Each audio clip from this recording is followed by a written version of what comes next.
iPhone prices. What should you expect to pay for each Apple handset? T3. With so many Apple devices floating around, it's hard to know what iPhone prices you should be expecting to pay. Are the older devices cheaper now? Is the latest and greatest iPhone really that expensive? We've uncovered all that information for you, and a lot more besides, so you can get a great deal. As arguably the most expensive phone provider out there, Apple's iPhone prices tend to be on the higher side. However, that doesn't mean it is impossible to get one for an affordable price. There are so many handsets in the lineup now, there's plenty of choice. Go all the way back to the iPhone 7 and 8 and you can see that prices have considerably dropped, with some others being near half.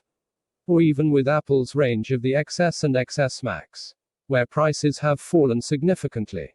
No matter which iPhone prices you want to find out more about, we've listed information on all of the main handsets below.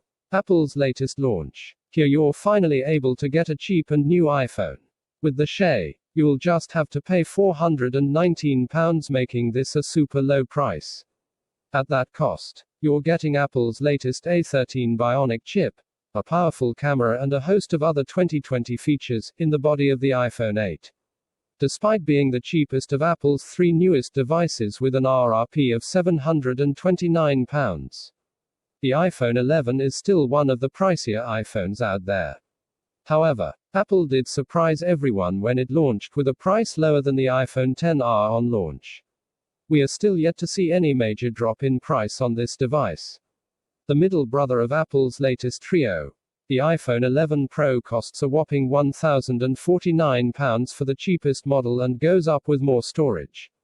This puts the price of the iPhone 11 Pro considerably higher than the iPhone 11 despite being smaller and not a huge improvement. Except for the addition of an extra camera lens. One of Apple's most expensive handset ever made. The iPhone 11 Pro Max starts at £1,149. Battling the Galaxy S20 Ultra for most expensive consumer handset on the market. That price does land you the best iPhone out there, as long as you're willing to go all out. For now, no major price drops have occurred and we are unlikely to see one anytime soon. Apple's 10th anniversary handset, the iPhone X, launched with a cost of £999. That has now come crashing down and you can easily get this handset for £100 or so less, and if you go second hand, prices fall all the way down to the £300, £400 mark. One of Apple's most popular handsets in its long history.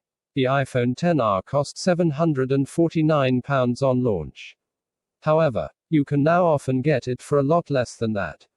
It seems to be the most frequently discounted iPhone, and Apple even cut the price last year, meaning even at its highest, it now sits at a cool £629. Not quite as expensive as the iPhone XS Max, but still one of Apple's most costly handsets.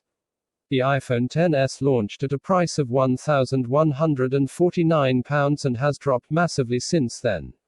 Now you can find it at prices around the £629 mark.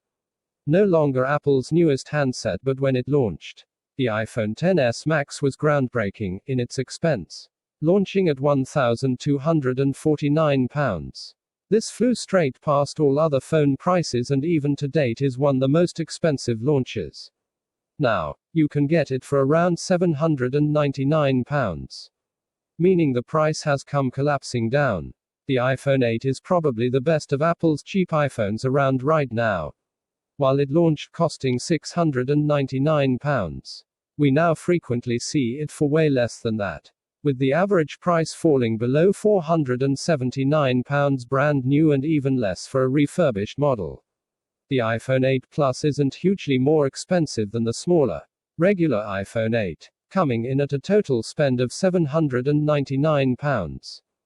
However, like many of the other older iPhones available, this price has now drastically fallen and you are more likely to pay around £579 or less from most big-name retailers. Apple's iPhone 7 is now a good few years behind the latest devices from Apple, which is great news for its price tag. While it started at £449, it can now be bought for around the £299 mark.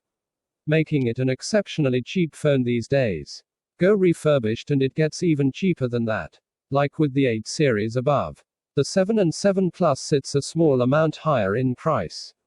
On release, the iPhone 7 Plus cost £569. That is a price we're now seeing fall drastically, with the iPhone 7 Plus easily costing £429 from the big name brands like Very, Argos, and Amazon. Unfortunately, Apple rarely has the cheapest iPhone prices around, often in fact being one of the most costly places to look. However, this doesn't mean Apple is never worth checking. Occasionally they will put out a strong offer or promotion, usually on newer iPhones, which you can score a bargain from. And, like many other retailers, Apple offers both refurbished and pay monthly schemes. Text source T3.com.